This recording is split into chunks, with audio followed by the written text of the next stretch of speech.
The story begins in 1950. A car factory is manufacturing several vehicles. One mechanic is working on a special red car. While inspecting the engine, the hood suddenly slams shut and badly injures his hand. He is quickly taken to a doctor for treatment. Later, another mechanic comes to inspect the same car. While sitting inside, the ash from his cigar accidentally falls onto the seat. Several hours pass and the factory closes for the day. Everyone leaves and heads home. However, when the supervisor arrives, he notices that the lights of the red car are still on. As soon as he opens the door, the dead body of the mechanic with the cigar suddenly falls out. 28 years later, we meet a student named Dennis. He drives his car to pick up another boy named Arnie. Arnie is a quiet and studious teenager. Although Dennis and Arnie have very different personalities, they become close friends. It is their first day of school. After arriving, they place their new books inside their lockers. At that moment, Arnie notices a new girl named Lee. Her beauty immediately attracts the attention of nearly every boy in school. Later that day, Dennis and Arnie are driving back home when Arnie suddenly notices a car parked outside a house. He immediately tells Dennis to stop the car. As they move closer, they discover an old red classic car. It is the same red car shown earlier in the factory, but now it is badly damaged and worn out. Even so, Arnie becomes instantly fascinated by it. Just then, the owner of the car, George, walks over to them. He explains that the car is named Christine and once belonged to his brother, who died a few weeks earlier. George wants to get rid of the car quickly, so he agrees to sell it for only $50. Dennis warns Arnie not to waste money on such a broken vehicle and suggests buying a better car instead. However, Arnie ignores the advice and purchases Christine without hesitation. That evening, when he returns home, he tells his parents about buying the car. His mother becomes angry and scolds him for the decision. Still, Arnie does not care because he used his own savings to buy it. His mother refuses to let the car stay at their house. As a result, Arnie and Dennis take Christine to a garage. There, they meet the garage owner, Will, who is a rude and grumpy old man. Despite his attitude, Will allows Arnie to keep the car there. While returning, Dennis asks Arnie why he bought such a terrible car. Arnie replies that he did not choose Christine because Christine chose him. The following day, Dennis waits for Arnie during lunch break. When Arnie does not arrive for a long time, Dennis goes searching for him. He soon finds a bully named Buddy harassing Arnie. When Dennis tries to step in, Buddy throws his lunch onto the floor and pushes Arnie onto him. During the struggle, Arnie's glasses fall off. Buddy then steps on them and crushes them completely. He laughs at Arnie's condition and humiliates him in front of everyone. Seeing the opportunity, Dennis suddenly attacks Buddy. At that moment, Buddy's gang rushes in and brutally beats Dennis. Soon, a teacher arrived and stopped the fight. Arnie told the teacher that Buddy had threatened him with a knife. The teacher ordered Buddy to empty his pockets, and the same knife was discovered there. As a result, Buddy and his friends were sent to the principal's office. Soon after, Buddy was expelled from school. Several weeks passed, and Arnie spent nearly all his time repairing cars. The garage owner eventually hired Arnie to help at the garage and promised to collect spare parts for Christine. Arnie happily accepted the offer and fully devoted himself to fixing vehicles. While working on Christine every day, he slowly became emotionally attached to the car. One evening, Dennis went to meet Arnie because they had not spent time together for a while. He was shocked to see how much Arnie had changed. Arnie was now wearing stylish clothes, no longer needed glasses, and behaved with unusual confidence and aggression. He barely spoke to Dennis before returning to work inside the garage. Later, Arnie's mother tried to stop him from leaving again. However, Arnie ignored her and walked away. His mother then told Dennis that she was deeply worried about both Arnie and Christine. She explained that she had learned the car's previous owner had died from suffocation inside the vehicle. After hearing this, Dennis decided to visit George. George shared the disturbing story of his brother and Christine. He explained that after buying the car, his brother became completely obsessed with it. Eventually, both his wife and daughter lost their lives in the same car. After his brother's death, Christine somehow ended up abandoned in the garage. George then tried to open the car for Dennis, but the moment he touched the handle, the radio suddenly turned on by itself. Terrified by the strange incident, Dennis quickly ran away. The following morning, Dennis arrived at the school stadium for a football match. He was focused on scoring an important goal for his team. Suddenly, he noticed Arnie arriving in Christine. The car now looked completely restored and flawless, surprising everyone around him. Even Dennis and his friends could hardly believe it was the same damaged vehicle. At that moment, Lee stepped out of the car and kissed Arnie in front of everyone. Seeing this made Dennis upset and distracted him during the match. The opposing team quickly took advantage of his lack of focus. One player shoved Dennis hard and stole the ball from him. The impact threw Dennis to the ground with tremendous force. He immediately lost consciousness and suffered serious injuries. Several days later, Dennis woke up in a hospital room. His leg and neck were covered in heavy plaster casts. At that moment, Arnie arrived to visit him. Dennis realized that his friend was changing more and more every day. Only a month earlier, Arnie had been shy, quiet, and obedient to his family. Now he seemed like a completely different person. After a short conversation, Arnie quickly said goodbye and left the hospital. That same evening, he went to the movies with Lee. Later, the two sat together inside Christine and began kissing. As the moment became more intense, Lee suddenly stepped out of the car. Arnie followed her and asked what was wrong. Lee told him that he seemed to love loved the car more than he loved her. Her words confused Arnie, but he eventually convinced her to get back inside Christine. Just then, the windshield suddenly cracked on its own. Arnie immediately stepped out to inspect the damage. Meanwhile, Lee reached for something to eat inside the car. Suddenly, the radio switched on by itself without anyone touching it. At the same moment, a bright light suddenly flashed from the dashboard. Lee began choking and struggled to breathe properly. Arnie immediately rushed to help her, but the car doors were locked from the inside. In desperation, he tried repeatedly to open the doors from outside, but nothing worked. Just as Lee was close to suffocating, she finally managed to unlock the door herself. A nearby man quickly pulled her out of the car to help her. Seeing this, Arnie angrily attacked the man. However, the man was only trying to save Lee by removing the food stuck in her throat. Eventually, the situation settled down. Arnie later drove Lee back to her house. After stepping out of the car, Lee told him that she no longer wanted to talk to him. Arnie tried to apologize for everything that had happened, but Lee could not forget the terrifying feeling that Christine had tried to kill her. She also believed the car was jealous of her because something always went wrong whenever they spent time together inside it. After hearing her concerns, Arnie realized she was emotionally disturbed by the incident. He calmly told her they would talk again the next day. Arnie then returned to Christine and sat inside the car. However, the engine suddenly refused to start. While speaking to the car, Arnie said that no matter what happened with Lee, he would always love Christine the same way. The moment he turned the key again, the engine instantly started. He drove directly to the garage, parked Christine there, and returned home. A short while later, Buddy and his gang secretly entered the garage. They carried different weapons with them. Within minutes, they completely destroyed Christine. The following day, Arnie somehow managed to make peace with Lee. Together, they went to the garage so Arnie could retrieve his wallet from the car. As soon as they entered, Arnie was horrified to see Christine completely wrecked. Lee asked who could have done such a terrible thing, but instead of answering, Arnie suddenly shouted at her for no reason and told her to leave. Later, Arnie informed his parents about the destruction of the car. They tried to comfort him and promised they would buy him another vehicle. However, this only made Arnie even angrier. He believed his parents hated Christine just like Lee did. Arnie even blamed them for what had happened to the car. He claimed that if they had allowed him to keep Christine at home, none of this would have happened. His anger grew stronger and he began insulting his parents. Afterward, he stormed toward his room. His father stopped him and demanded that he apologize to his mother. Instead, Arnie continued insulting him as well. His father finally lost patience and raised his hand at him. Arnie reacted angrily and quietly walked out of the house. He went straight back to Christine and decided to repair the car piece by piece once again. But what he witnessed next completely shocked him. Right before his eyes, Christine began repairing itself as if it were alive. Arnie watched in amazement and excitement. He even spoke to the car, wondering what else it was capable of doing. Within moments, Christine restored itself completely. Later that night, around midnight, a boy named Moochie, one of Buddy's gang members, stopped a truck in the middle of the road and robbed it. Suddenly,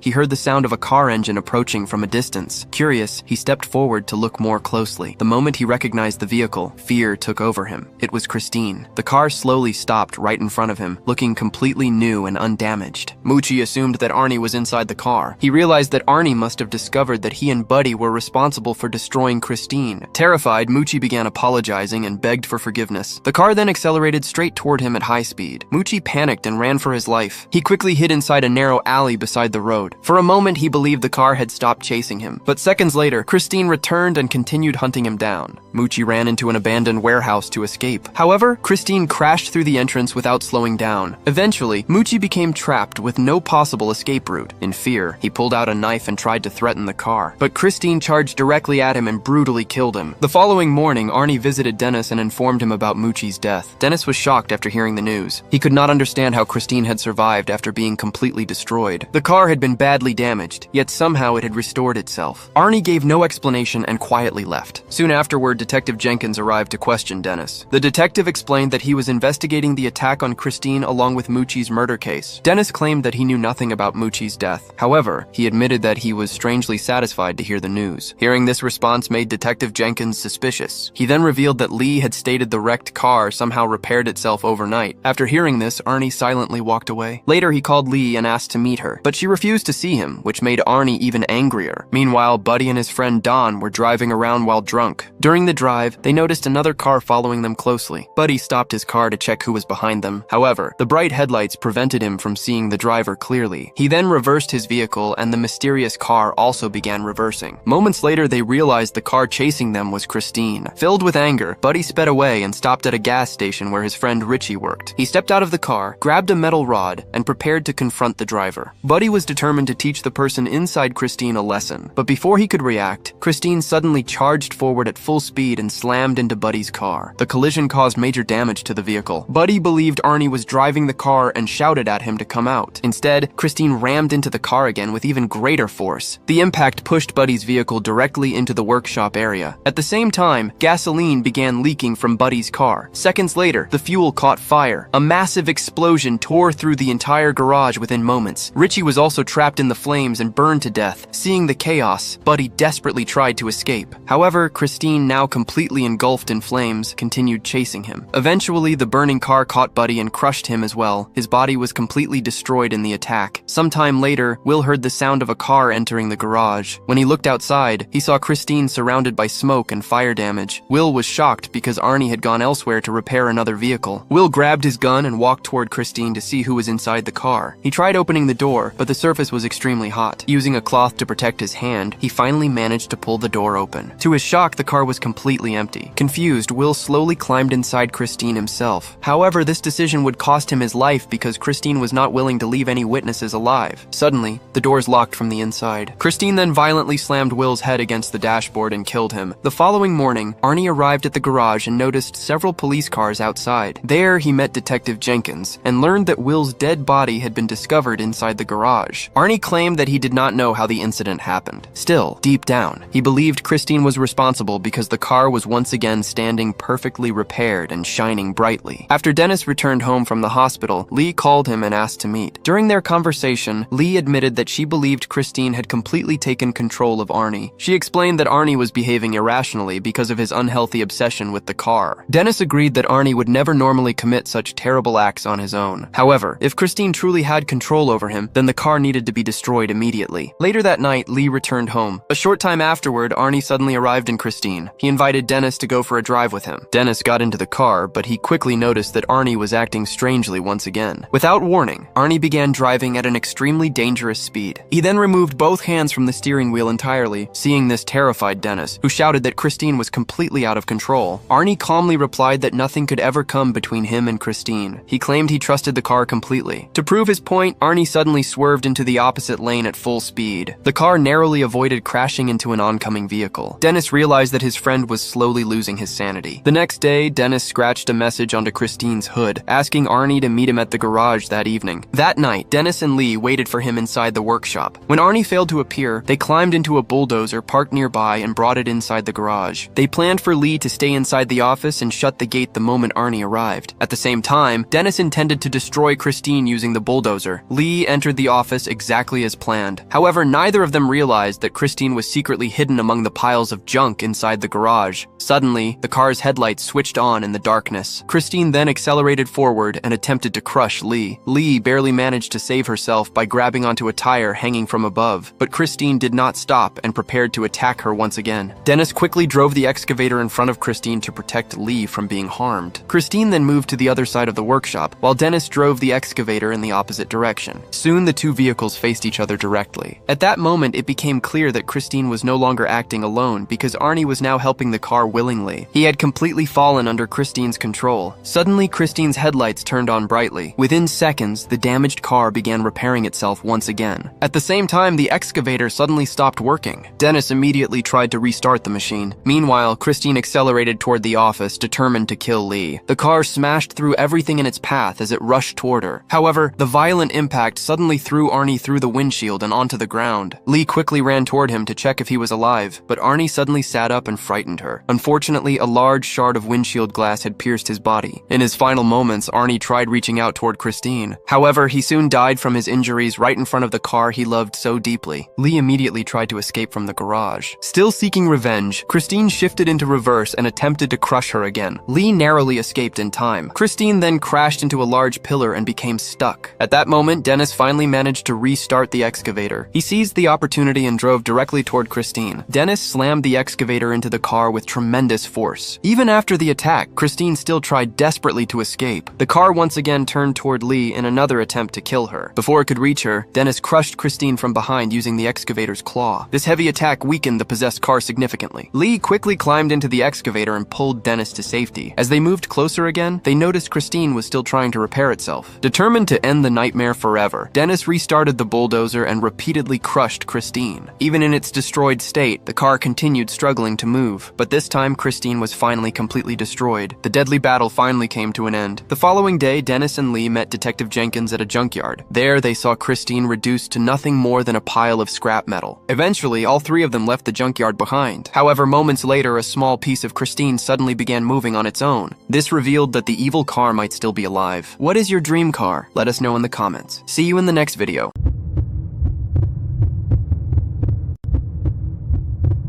Today, I'm